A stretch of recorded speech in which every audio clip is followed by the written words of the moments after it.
Pessoal, esse texto final da nossa conversa vai ser especificamente sobre a situação epidemiológica aqui de Fortaleza, né?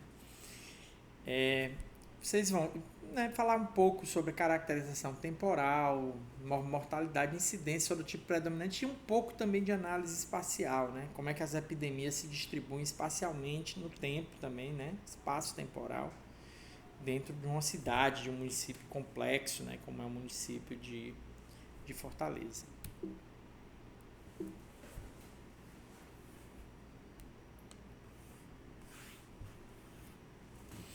Bom, vocês estão vendo esse mapa, esse gráfico, né? Parece um pouco com o gráfico inicial, né, para o Brasil. Né? O movimento é mais ou menos o mesmo, né? Você tem entrada e saída de sorotipos e quando você tem uma população suscetível importante, você tem transmissão relevante, né? Aqui vocês veem a grande epidemia de dengue 2, provavelmente foi a maior epidemia que a gente já teve. Aquele tempo você tinha uma vigilância epidemiológica que ainda tinha dificuldade, né? Tava poucos, o dengue tinha reemergido há poucos anos, né? Então, mas é muito provável que tenha sido talvez uma das maiores epidemias que a gente já teve e que foi causada pelo dengue 2. Pela primeira vez você teve óbito por dengue em Fortaleza. Não tinha ainda óbito comprovado por dengue na cidade até 94. E aí, como você vê, como a gente está falando muito da possibilidade de reintrodução do dengue 2 em Fortaleza em 2020, você veja quando foi que ele voltou, né? De 94, ó, ele zerou praticamente, ó. Aqui você teve alguns casos e tal, residuais, que poderia já ser o dengue 3. Pela primeira vez o dengue 3 foi isolado aqui em 2001, 2002. Então o que você observa? Que um sorotipo, dependendo do sorotipo, né, quando ele é introduzido, ele tem uma taxa de ataque muito elevada. Né?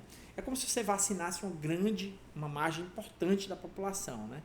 E aí ele desaparece. Por quê? Porque como se você construísse uma imunidade de rebanho clássica das vacinas. Né?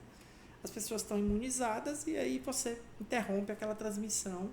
Dependendo do nível, né, você tem uma desaparição do vírus por algum tempo. Né? Você tem um resíduo ali de casos, mas você não tem uma outra epidemia subsequente causada pelo mesmo sorotipo viral. A gente teve isso com chikungunya, que é uma coisa bem diferente do que aconteceu com dengue, que a gente também tem estudado, porque a chikungunya se expressou em Fortaleza, em cidades como Manágua, também na Nicarágua, em duas ondas. A primeira onda com menor força de transmissão e a segunda onda com muito maior força. Isso não acontece com a dengue. Dengue, normalmente, você tem uma onda. Quando você tem duas ondas, como aconteceu, raramente isso acontece em 2011, 2012, você tem substituição do sorotipo predominante. A grande epidemia de 2011 foi causada pela reemergência, pela reintrodução do dengue 1, e logo em seguida, em 2012, quando você teve outra epidemia, já foi pela dengue 4.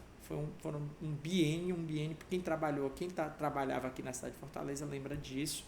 Foi anos muito difíceis, né? A gente teve, né, nosso sistema praticamente colapsado, né? Muitos casos em praticamente toda a cidade. Depois vocês vão ver o padrão de distribuição espacial. Mas ainda voltando aqui para o dengue 2, o dengue 2 só voltou para Fortaleza em nível epidêmico em 2008, né? Então foram 14 anos que ele levou para voltar para Fortaleza. Né? E se você for lá e olhar o Brasil, normalmente, né, as epidemias Sudeste e Centro-Oeste, quando elas não coincidem, né, em termos de sorotipo, com o Nordeste, no mesmo ano você tem ao mesmo tempo, normalmente essa diferença é de um ano antes ou um ano depois. Né? Epidemia de 2007 de dengue 2 no Brasil, a maior parte pode ter sido ocorrido em 2007, 2008 foi a de Fortaleza e vice-versa. Né? Então, essa distância, né? Essa transição entre as regiões de um sorotipo que está sendo reintroduzido, porque a questão do dengue 2 ela é a mesma para o Brasil inteiro, porque desde 2008, 2007, 2009 que a gente não tem uma epidemia causada pelo dengue 2 no Brasil. Né? E aí foi causado esse ano, como vocês viram antes, no Sudeste e no Centro-Oeste. Né? Já Já que se você olhar para Fortaleza, ó, você teve essas duas grandes epidemias e ele está desaparecido. Quando chegou 2019, né, nós começamos a ter os primeiros casos, os primeiros isolamentos do dengue 2, depois de muito tempo, né, em alguns bairros da cidade. Não suficientemente, o que eu quero dizer é que a transmissão, né, de dengue dentro do espaço da cidade de Fortaleza não ocorreu em nível epidêmico, nem mesmo dentro dos bairros, sim, nem mesmo microsurtos nós tivemos em 2019, que a gente possa ligá-los à transmissão específica desse rapaz aqui, do dengue 2, né? E como é que a gente divide os períodos da dengue em Fortaleza, né? Você tem um período primeiro, que é o período de reemergência, né? O dengue tinha desaparecido desde dos anos 40, a gente não tinha epidemias de dengue detectadas, confirmadas, bem descritas na cidade. E a partir de 1986 a gente teve a reintrodução do dengue 1, né, que ficou aqui causando esses casos, até a grande epidemia do dengue 2 em 94. Esse primeiro período a gente chama de período de reemergência, o período de 94, o período da grande epidemia, quando tiveram os primeiros óbitos. Depois um período que é o período de transmissão sustentada, com surtos anuais mais elevados, ou seja, você tem alguns surtos aqui, nenhum desse nível, mas você tem surtos que consolidam o dengue como endemia, né? Ou seja, todo ano você tem um número de casos esperados, alguns anos você tem um número muito baixo, mas basicamente ela se consolida como uma endemia na cidade de Fortaleza, uma endemia urbana relevante, importante. E desde 2008 até 2019, que a gente chama período das grandes epidemias, com parênteses aqui em 2015 para frente, entre 2015 e 2017, que foi o período também de co-circulação com o vírus Zika e o vírus chikungunya, que é outro período muito complexo, né? Mas, sobretudo, se você pegar aqui de 2008 a 2015, pelo menos, né? São grandes epidemias de dengue, com número relevante de óbitos, né? E que a gente tem chamado do período das grandes epidemias, né? 60% dos casos de dengue ocorreram nos últimos 10 anos, praticamente, né? Então, se a gente olhar para trás, a gente tem vivenciado constantemente, né, uma periodicidade, né, pequena, né, 2, 3 anos, as epidemias têm ocorrido com uma frequência muito maior nos últimos anos, provocando um número muito maior de casos, né. O que eu mencionei antes, eu trouxe aqui para vocês só para ilustrar, vocês verem, isso aqui é chikungunya. Isso aqui são os casos, são as séries temporais diárias de casos de chikungunya em Fortaleza. Você veja o comportamento do chikungunya como foi na cidade. Primeiro ano, né, uma onda epidêmica menor, com 18 mil casos, e o segundo ano a gente teve, né, um número de casos maior do que nunca. A gente nunca teve 60 mil casos de dengue confirmados num ano, como a gente teve de chikungunya em 2017. A maior incidência acumulativa e número absoluto de casos e mortes entre as grandes cidades brasileiras ocorreu em Fortaleza, né? E por conta dessas altas taxas de ataque, né, dessas duas ondas, né, que você tem um esgotamento suscetível, imunidade de rebanho, existe possibilidade de transmissão residual em 2020 de chikungunya? Existe, mas é pequena. A possibilidade de epidemia é basicamente nula agora, por conta da nossa altíssima imunidade conferida por essas duas ondas que se espalharam praticamente por todo o município, né? Então, quando você faz os modelos de predição, já que chikungunya tem só um sorotipo viral, a maioria dos grupos de pesquisa tem indicado que você só teria o retorno de uma nova epidemia em 7, 8, 9, 10 anos. E aqui vocês veem os óbitos causados por dengue na cidade de Fortaleza. Você veja que tem um número de óbitos bem grande em 2013, você deve pensar, poxa, 2013 deve ter sido uma grande epidemia, mas eu mostrei antes que não teve epidemia em 2013. Né? 2013 nós tivemos um ano não epidêmico, né? um ano, às vezes vocês vão encontrar muito na literatura que é chamado de ano interepidêmico. Aí você pergunta, mas por que morreu tanta gente por dengue? Isso aqui são casos confirmados por um comitê, né? Comitê de investigação de óbitos suspeitos de arbovirose. Então, são casos revisados, são casos, a maioria com critério de confirmação laboratorial, né? Alguns, inclusive, com necrópsia pós-mortem. Então, isso aqui é um número de casos extremamente alto, né? Porque a nossa vigilância é muito, né, ativa do Estado, porque envolve, inclusive, além desse comitê, que é nesses moldes, né, é um comitê que se reúne semanalmente, mas são poucos no Brasil, e faz também essa investigação pós-morte. Então, por que morreu tanta gente no ano que não teve epidemia? Justamente porque, às vezes, você não está, o sistema e os profissionais não estão suficientemente sensibilizados acerca da possibilidade de estar diante de um caso de dengue. E vocês sabem que um caso de dengue, quando não reconhecido, né, pode evoluir em muito pouco tempo, de maneira insatisfatória, e o paciente pode morrer, né, a mediana de dias, né, de duração até a morte de um paciente por dengue é de menos de 6 dias. Né? Então, o paciente dengue normalmente morre, infelizmente, nos primeiros dias. Então, se você não reconhece aquela coisa que tem sido muito debatida hoje em todo o Brasil e nas Américas como um todo, que a gente chama de peregrinação do paciente. O paciente vai uma vez para uma UPA, depois vai para a unidade básica de saúde, depois vai para o hospital e ele não é reconhecido como um caso suspeito de dengue, não é feita a reposição adequada, né? A hidratação adequada que aquele paciente precisa naquele momento e outros eventuais terapias necessárias, o paciente pode evoluir muito mal, né? E sobretudo vocês vão ver aqui no final que a gente vai falar dos chamados sinais de alarme, que é aquele paciente que além de ser suspeito de dengue, tem alguns sinais que indicam que aquele caso pode evoluir de maneira muito grave em muito pouco tempo. São casos em que por isso existe a classificação de risco de dengue. Mas só chamar a atenção de novo para vocês, ó.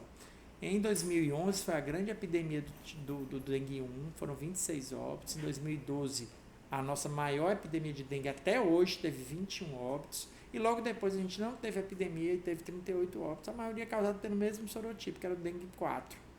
Ou seja, um ano não epidêmico, ó, aqui 2014, outro ano não epidêmico com um grande número de mortes. Então isso aqui é para chamar a atenção, que a gente tem que estar atento sempre, né?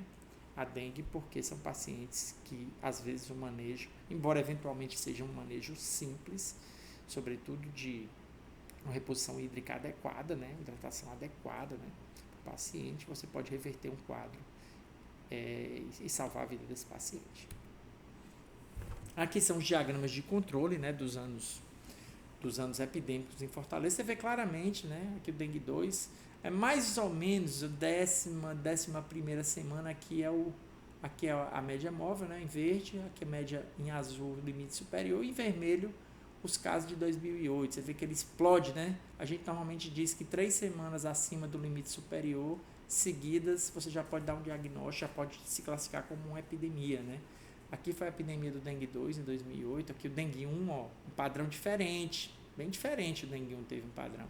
O dengue 1, eu lembro bem que isso aqui foi 2011, ele já começou o ano acima, né?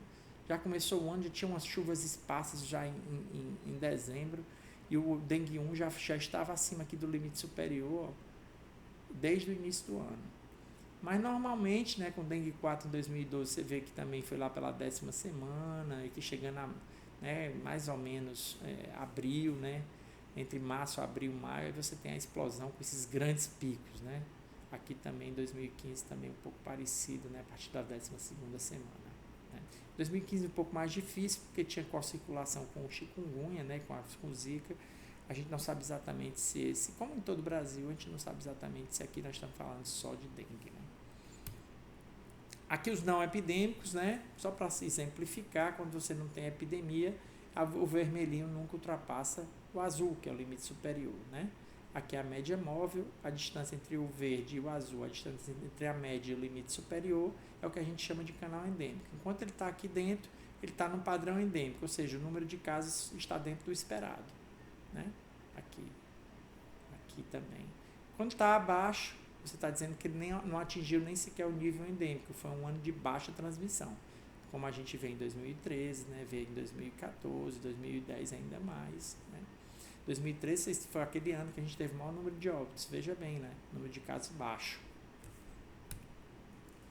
Aqui outros não epidêmicos, apenas para exemplificar também, para vocês terem isso, para terem uma ideia. Esse aqui foi um ano muito particular, 2016. O que estava acontecendo em 2016? Que salto foi esse?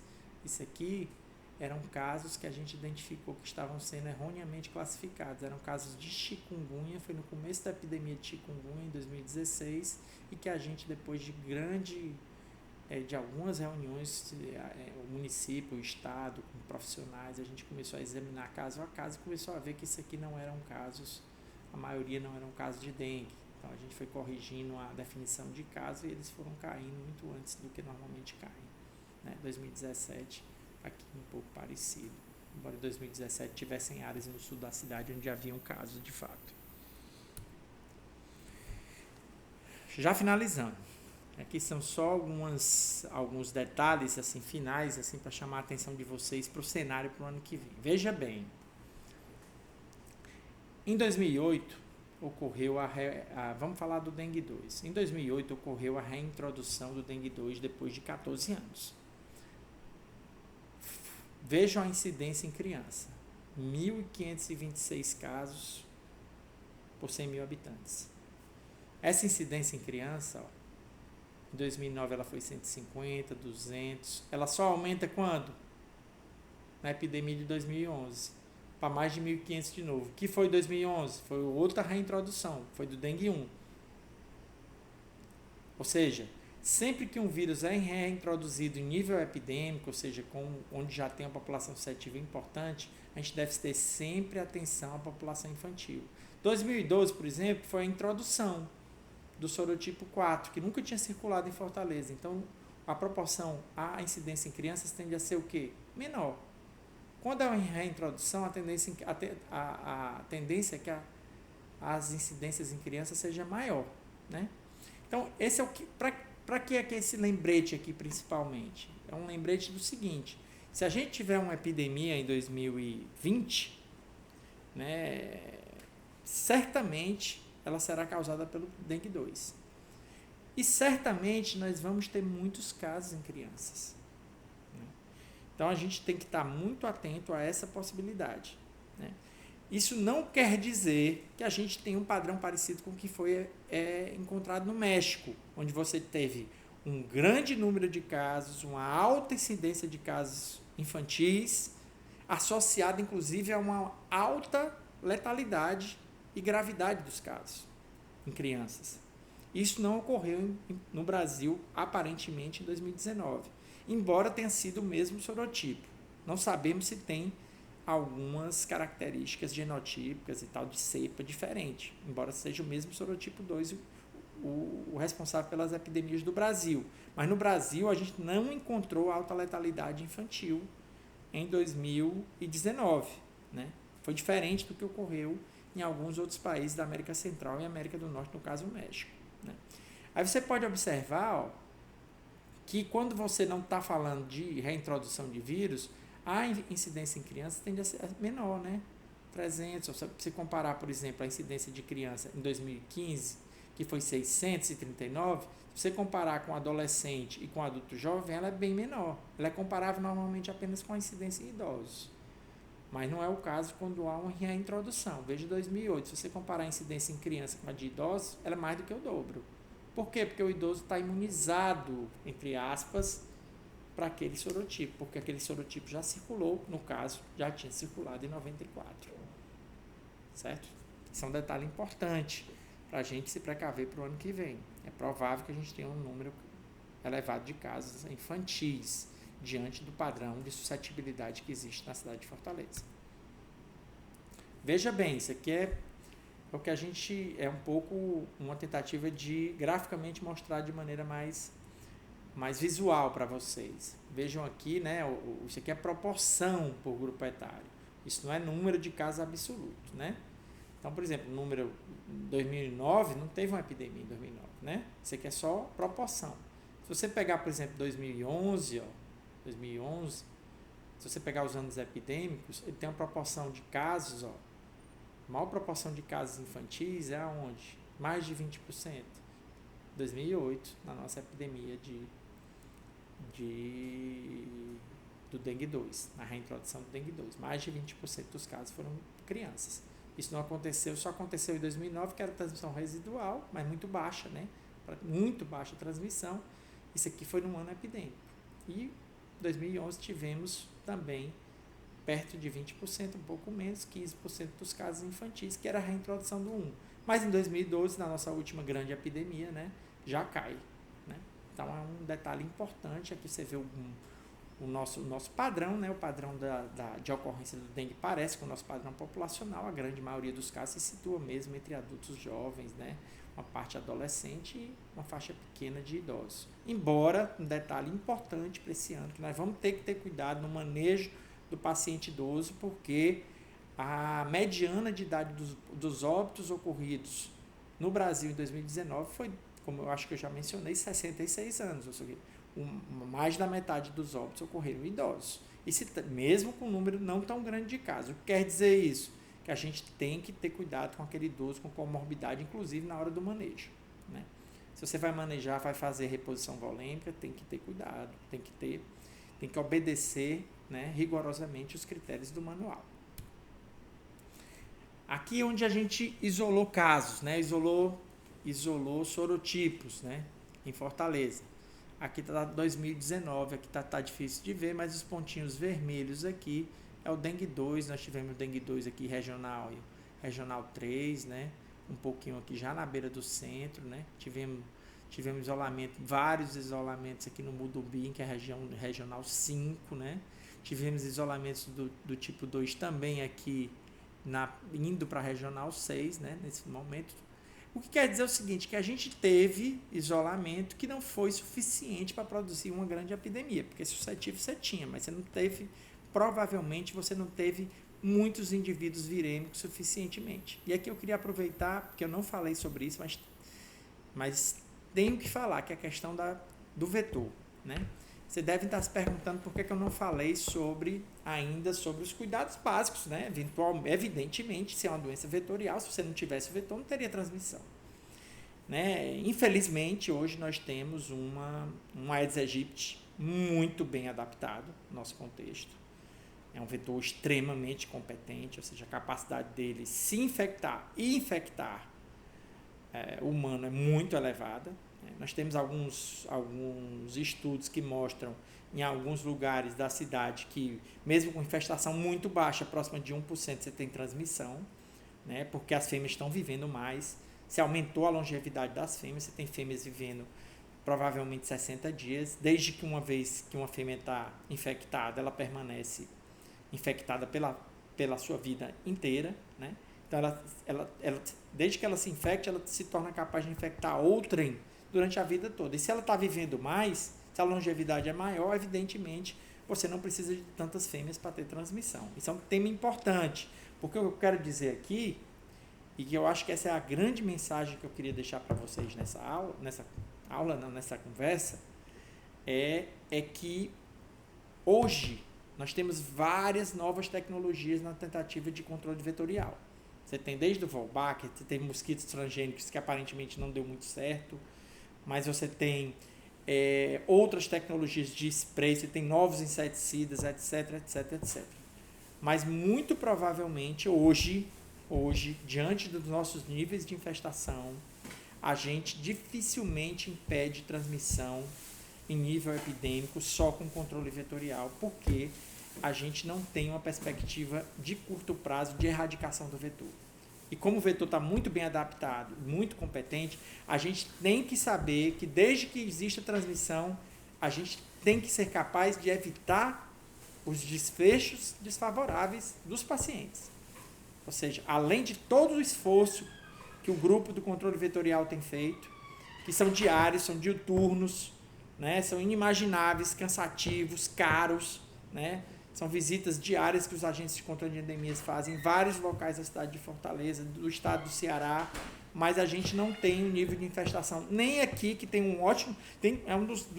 uma das referências de controle vetorial do Brasil é o estado do Ceará e o estado de Minas, que acabou de vir de uma enorme epidemia. Então, qual é a lição que a gente tira? Infelizmente, a gente está desenvolvendo tecnologias, a gente tem que reduzir a infestação. Sem o controle vetorial, as epidemias seriam muito maiores. Mas, dito isso, a gente tem que ser capaz de evitar óbito. E é por isso que eu estou falando hoje com vocês. Desde que se instaure uma epidemia, a gente tem que se esforçar para classificar corretamente esse paciente e evitar o óbito. Eu acho que os manuais de dengue hoje são unânimes, desde do grupo de pesquisadores do Sudeste Asiático, da Ásia, até o nosso grupo aqui da América Latina, eu acho de pesquisadores que diz o seguinte: temos que tentar evitar o óbito. A grande maioria dos óbitos por dengue são evitáveis, né? Isso é um grande tema que eu queria deixar para vocês. Aqui vocês veem como é que ele se distribui, né? Aqui em 2019. 2019 nós tivemos focos de transmissão isolados. Vocês estão vendo os hotspots, eles são isolados, né? Eles não se fecharam, né? Isso aqui foi em 2019. Se você olhar, por exemplo, para a grande epidemia de 2011, 2012, vejam isso aqui. Isso aqui é um ano só. Isso aqui é epidemia na cidade inteira, né? 2011, a mesma coisa. 2015, mesmo com adendo de que alguns desses casos podem ter sido erroneamente classificados, como eu mencionei, pode ser de chikungunya, pode ser zika, porque às vezes é difícil mesmo, porque a gente não tem laboratório para fazer, e não temos insumos para testar todos os pacientes, né? Mas você veja como é o padrão de dengue, né, epidêmico. O padrão de dengue epidêmico pega a cidade inteira, né? 2019 não tem esse padrão, tem um padrão pulverizado, né? 2017 um pouco mais aqui para o lado oeste da cidade. Aqui eu trouxe só para deixar um pouco mais próximo de vocês verem que é a reintrodução do dengue 1 e introdução do dengue 4. Né? Depois que você tem que começa essa dispersão, né, da doença, é difícil parar. Né? Então eventualmente o sistema fica quase todo dedicado a isso. Você tem que, né, colocar em prática os seus planos de contingência, você tem que abrir novos espaços para hidratação, você tem que aumentar o acesso aos primeiros exames necessários para que se faça uma hidratação correta, né? E, sobretudo, ter uma grande atenção na condição clínica desses casos, observância dos sinais de alarme, né? Se o paciente está com vômitos incoercíveis, se está com hipotensão, se teve lipotímia, são uma série de sinais. Vocês vão ter aula sobre isso, não é o momento agora. Mas, às vezes, inclusive, a gestão, né, nós que estamos na gestão das unidades, dentro dessas unidades, preparar os nossos fluxos, organizar nossas unidades, isso às vezes salva muitas vidas. Né? Algumas incertezas aqui para finalizar, quando a gente tenta predizer cenários. Bom, primeiro é perfil de suscetibilidade. Nosso perfil de suscetibilidade seguramente não é como o do Sudeste, do Centro-Oeste. Porque a gente já teve muito mais epidemias, nós temos uma soroprevalência maior, nós temos uma imunidade em alguns grupos etários maior. Né? Então, são incertezas. Né? Por isso que você não pode, né, dizer com certeza teremos uma epidemia do sorotipo 2 no ano que vem, na cidade de Fortaleza e no estado do Ceará. Porque nosso perfil de suscetibilidade é diferente, a nossa infestação também é diferente, né? Tende a ser um pouco menor em alguns municípios, um pouco maior em outros. Né? E tem a questão que eu mencionei da competência vetorial. Parece que o nosso Aedes aqui está vivendo mais, né? Nós temos transmissão com menos infestação, que é outro detalhe. Força de transmissão, né? Capacidade de resposta, que é muito importante, isso aqui é uma incerteza. Se você tem um cenário com altíssima capacidade de resposta, quando começa uma epidemia, você bloqueia. Né? Em alguns cenários onde você não tem uma dispersão tão rápida, né? Dentro dessas incertezas aqui, tem outras incertezas que dizem respeito, evidentemente, à mobilidade, né, humana e que a gente não sabe até que ponto, né, você vai ter indivíduos virêmicos suficientemente infectados pelo sorotipo 2 no ano que vem aqui em Fortaleza, né, período de férias, enfim, em que suficientemente para se construir essa transmissão. E, por fim, o que eu acho sobre a incerteza é o seguinte: se a gente for oportuno na implementação do nosso plano de contingência, a gente pode até não evitar a epidemia, mas a gente pode ter um grande sucesso em evitar os óbitos, no caso do dengue, que é o desfecho favorável central dessa arbovirose. Por fim, o provável cenário epidemiológico de 2020, né? Nós queríamos deixar esse recado para vocês. As evidências epidemiológicas históricas, pensando no país, incluindo os dados de vigilância virológica e vetorial, e a dinâmica de transmissão espacial e temporal do dengue 2 no Brasil, indicam um risco de moderado a alto de que ocorra uma epidemia de dengue em Fortaleza no ano de 2020. Se esta ocorrer, provavelmente temos que ter atenção à incidência nas crianças, né, pensando sobretudo de 0 a 14 anos, né, que são as crianças que nasceram no período onde não houve nenhum tipo de epidemia causada por esse sorotipo. Então, são crianças que têm um grupo etário com perfil de suscetibilidade de 100%, né? Embora a gente não saiba exatamente como isso vai ocorrer, desde que a epidemia do dengue 2 em alguns estados do Sudeste e do Centro-Oeste não se deu dessa forma. Mas o recado fundamental é esse: temos que estar preparados para a eventual transmissão de dengue em nível epidêmico em 2020. Preparação, esse é o slide final e é o slide mais importante, provavelmente. Como é que a gente enfrenta uma epidemia, né? A gente, aqui no campo da epidemiologia, a gente tem que ser capaz de oportunamente dar aquele alarme, né, para o gestor, para as unidades, para todos os grupos envolvidos na resposta, através de um diagrama de controle, dizendo: não, nós estamos saindo de um cenário de endemia para um cenário de epidemia e a gente tem que se preparar, né? Uma outra questão que envolve demais a capacitação é manejo clínico. Temos que melhorar no Brasil, em Fortaleza, no estado do Ceará, o manejo clínico com o uso da classificação de risco do paciente. A gente só salva a vida com bom manejo clínico. Claro que tem viroses, mas vamos parar de dar diagnóstico de virose, né? Virose é um vírus, né? Desde que não seja um vírus respiratório que você manejou, normalmente as arboviroses, elas não cursam com sintomatologia respiratória, né? Vamos fazer um manejo clínico adequado, vamos classificar esse paciente nos grupos que vocês vão ver logo aqui em seguida. E para isso, nós do setor público temos que ser capazes, em parceria com todas as entidades, né, médicas, de enfermagem, junto com todos os profissionais de saúde, de promover capacitações efetivas, capacitações eventualmente em serviço para profissionais que estão agora adentrando o mercado de trabalho. E também como revisão para os profissionais que já estão. Temos que organizar a rede pública e privada. Não podemos esquecer que a rede privada hoje responde por 30% da atenção de saúde da cidade de Fortaleza. Nós tivemos recentemente uma grande epidemia de chikungunya. Discretamente, o maior número de óbitos ocorreu na rede privada. Então, a gente tem que ser capaz de utilizar protocolos de fluxos únicos dentro da nossa rede como um todo. É nosso papel disseminá-los. Por fim, nós temos que definir unidade de referência para os casos graves, definir unidades também onde você vai encaminhar pacientes para hidratação venosa com maior facilidade, né? E isso é uma parceria Ministério, Estado e município para garantir isso, com uma central de regulação eficiente, que, por exemplo, não superlote as UPAs de casos, de casos leves, enquanto que alguns casos com potencial de gravidade e sinal de alarme está na unidade básica esperando, né? E vamos reorientar as ações de controle vetorial. Temos que fazer isso desde que se comece um ciclo que indique uma nova epidemia. Aqui são os 4 grupos que eu deixo para vocês. É o grupo A, B, C e D. O grupo A é aquele paciente de acompanhamento ambulatorial clássico, não tem manifestação hemorrágica, nem espontânea, nem por prova do laço. E a partir do grupo B são pacientes que necessitam, né, sobretudo quando você chega no C, que tem algum sinal de alarme, que necessitam de um olhar detido e muito acurado e meticuloso dos profissionais de saúde. Um outro detalhe é que nós vamos mais uma vez usar o cartão dengue. Dengue é uma doença dinâmica. Dengue, o paciente chega como grupo A de noite, grupo B no outro dia de manhã já está no grupo C.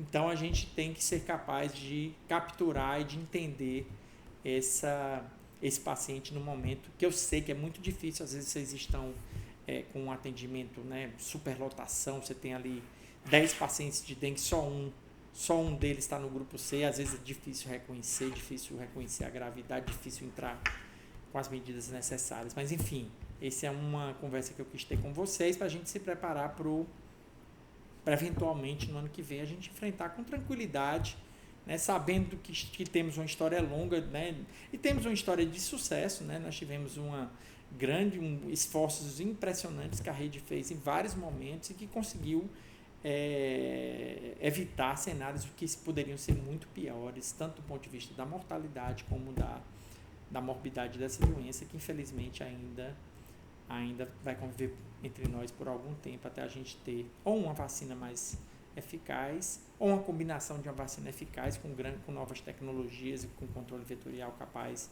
de reduzir essa infestação para níveis ótimos, né? Níveis em que você não tenha possibilidade de transmissão. Foi um prazer, mais uma vez, falar com vocês. Um grande abraço, estou disponível. A gente está aí através da internet, enfim. Vou passar depois os meus contatos para todos vocês. A gente pode estar sempre falando e conversando, e discutindo e debatendo. Ok? Um abraço, tchau.